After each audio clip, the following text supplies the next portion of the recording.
Hello' everyone, পম্পিছ happy লাইফৰ অন্য এটি নতুন ব্লগলৈ আপোনালোক সকলোকে পুনৰবাৰ স্বাগতম জনাইছোঁ। আজি এটা মই বহুত হেল্ডি ৰেচিপি শ্বেয়াৰ কৰিব লৈছোঁ অ'টছৰ বেবীৰ কাৰণে। এয়া মই লৈছোঁ অ'টছ আৰু লৈছোঁ এটা কল আৰু দুটা এলমণ্ড আৰু এইটো চচতে বনাম।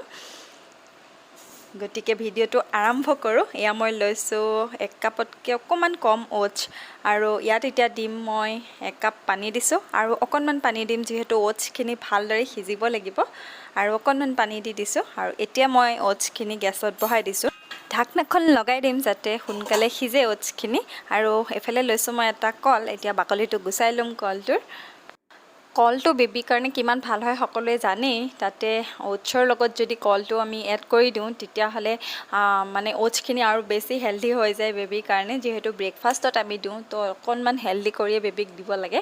আৰু এয়া মই অকণমান ছাইড কৰি ৰাখি দিছোঁ কল আৰু এইকণ মই কল ব্যৱহাৰ কৰিম। আৰু কলটুকুৰ মই এতিয়া সৰু সৰুকৈ কাটি লৈছোঁ, এয়া দেখিছে। এতিয়া অ'টছখিনি অকণমান চাই লওঁ, নহ'লে লাগি ধৰিব পাৰে তলফালে।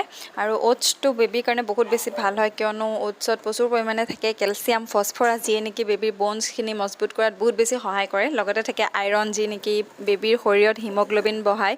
তাৰোপৰি থাকে মেগনেছিয়াম, যিয়ে নেকি এনাৰ্জি বঢ়ায়। তাৰোপৰি থাকে জিংক, যিয়ে নেকি বেবীৰ ব্ৰেইন ডেভেলপমেণ্টৰ ক্ষেত্ৰত বহুত বেছি সহায় কৰে।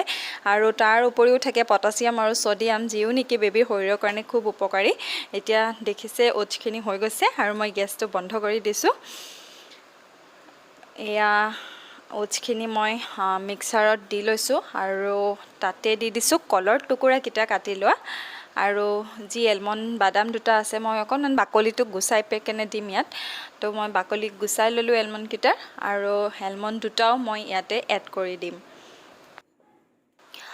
এলমণ্ড দুটাও ইয়াতে দি দিছোঁ, অকণমান ঠাণ্ডা হ'লে ৰ'ব দিছোঁ যিহেতু গৰম হৈ আছে।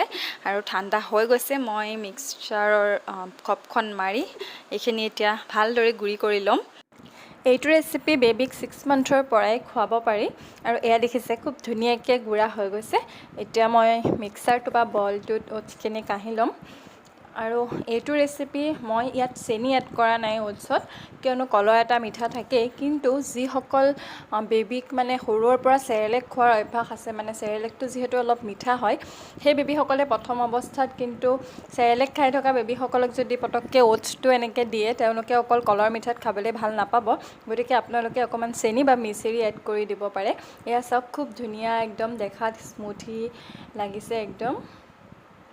আৰু খুব বেছি হেল্ডি হয় বেবীৰ শৰীৰৰ কাৰণেও অ'টছটো। গতিকে আজিৰ অ'টছৰ ৰেচিপিটো আপোনালোকৰ লগত শ্বেয়াৰ কৰিলোঁ। ইয়াত মই এতিয়া দিছোঁ অকণমান নান পাউডাৰ, কিয় নেকি নান পাউডাৰ বেবীসকলৰ কাৰণে খুব বেছি ভাল, সকলোৱে জানেই। গতিকে নানটো মই এনেদৰে জলপানৰ পিছত মিক্স কৰি দিওঁ। এইটো মই অসমীয়া ছোৱালী ৰেখাৰ ভিডিঅ' চাই পেলাই শিকিছিলোঁ। নান পাউডাৰটো এনেকৈ দিব লাগে। গতিকে এয়া চাওক বেবীৰ কাৰণে একদম বানানা অ'টছ ৰেচিপি ৰেডি হৈ গ'ল। এতিয়া মই লৈ গৈ আছোঁ মোৰ বেবীৰ কাৰণে, তাক ৰেডি কৰি লৈছোঁ। এতিয়া তাক মই এইখিনি খুৱাই দিম। গতিকে আজিৰ ভিডিঅ'টো ইমানতে সামৰণি মাৰিছোঁ। পুনৰ লগ পাম সকলোকে অন্য এটি নতুন ব্লগ লৈ।